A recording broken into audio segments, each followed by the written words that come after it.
Rata-rata harga beras di penggilingan pada bulan Agustus 2025 tercatat secara total naik 1,87% secara mantuman dan naik sebesar 6,15% secara year on year. Selanjutnya saya akan mengumumkan angka nilai tukar petani dan data perkembangan harga beras.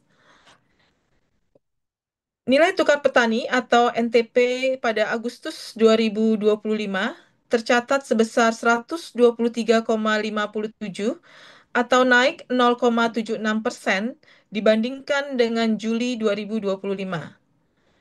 Peningkatan NTP ini terjadi karena indeks harga yang diterima petani atau IT naik sebesar 0,84%, sementara indeks harga yang dibayarkan petani atau IB naik sebesar 0,08%.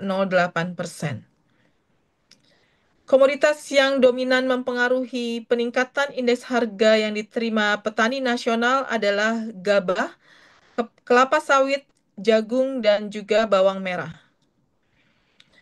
Kemudian jika kita lihat berdasarkan subsektornya, maka subsektor yang mengalami peningkatan NTP tertinggi adalah subsektor tanaman pangan.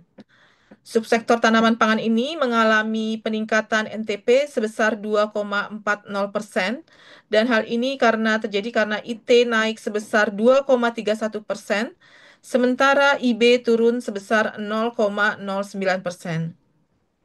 Komoditas yang dominan mempengaruhi peningkatan IT untuk subsektor tanaman pangan ini adalah gabah, jagung, ketela rambat, dan kacang hijau.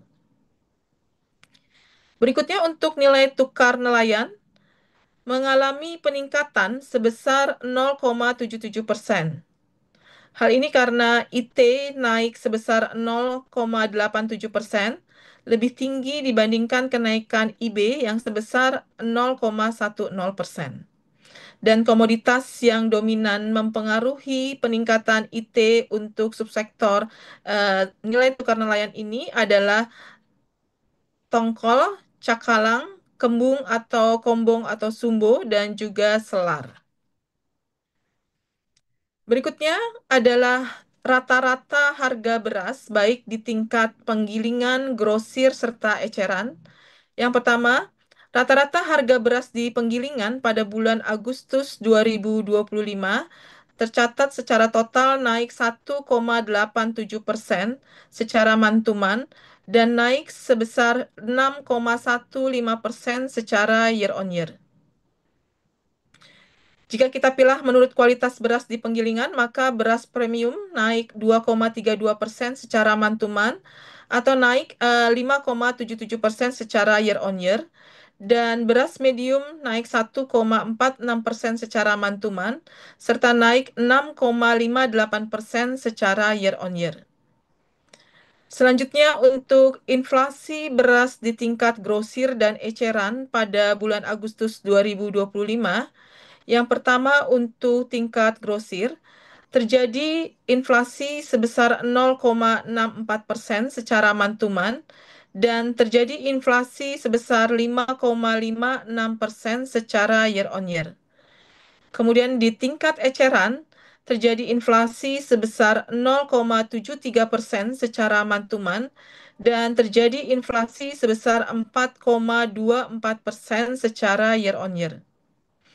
Sebagai informasi, harga beras yang kami sampaikan ini merupakan rata-rata harga beras yang mencakup berbagai jenis kualitas dan juga mencakup seluruh wilayah di Indonesia.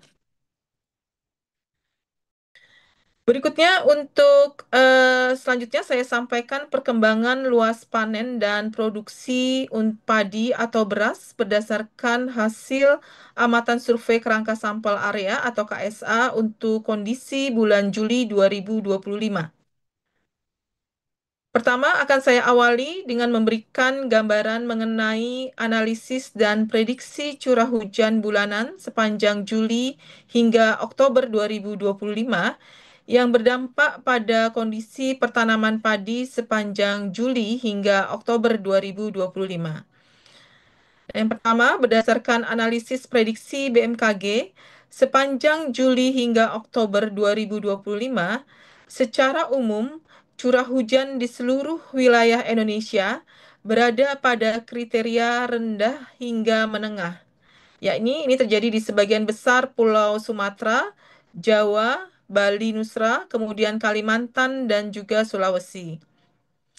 Namun demikian, juga terdapat wilayah dengan perkiraan curah hujan kriteria tinggi hingga sangat tinggi, yaitu di sebagian besar Papua dan juga Maluku. Nah, tinggi rendahnya curah hujan ini dapat mempengaruhi budidaya tanaman padi di setiap wilayahnya. Selanjutnya, saya akan menjelaskan kondisi atau status data yang akan dirilis pada hari ini. Yang pertama adalah untuk luas panen. Data Januari sampai Juli 2025 merupakan angka tetap ya untuk hasil amatan KSA setiap bulan yang bersesuaian. Kemudian data Agustus hingga Oktober 2025 merupakan angka potensi hasil amatan KSA Juli 2025. Kemudian untuk produktivitas, data periode Januari sampai April 2025 ini merupakan angka tetap yang bersumber dari hasil ubinan Supron 1 tahun 2025.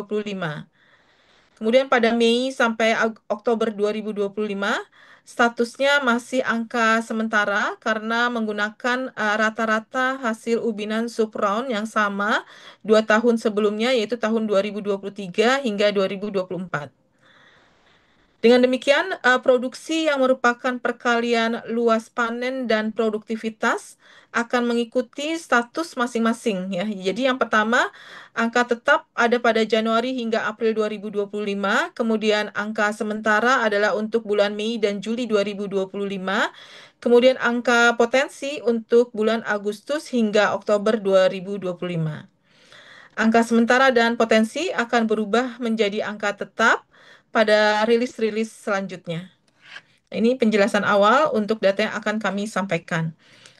Nah, selanjutnya saya akan menyampaikan perkembangan kondisi pertanaman padi yang terpotret melalui pengamatan survei KSA pada bulan Juli 2025.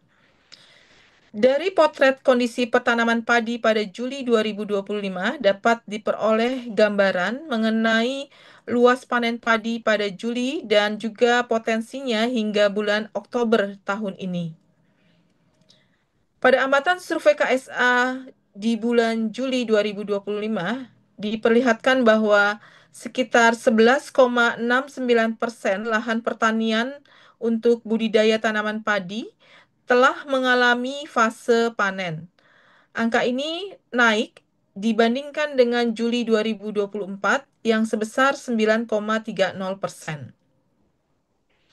Hasil amatan juga memperlihatkan bahwa sekitar 40,35% lahan pertanian untuk budidaya tanaman padi sedang ditumbuhi tanaman padi atau yang disebut sebagai standing crop, yaitu untuk fase vegetatif awal ada sebanyak 11,94%.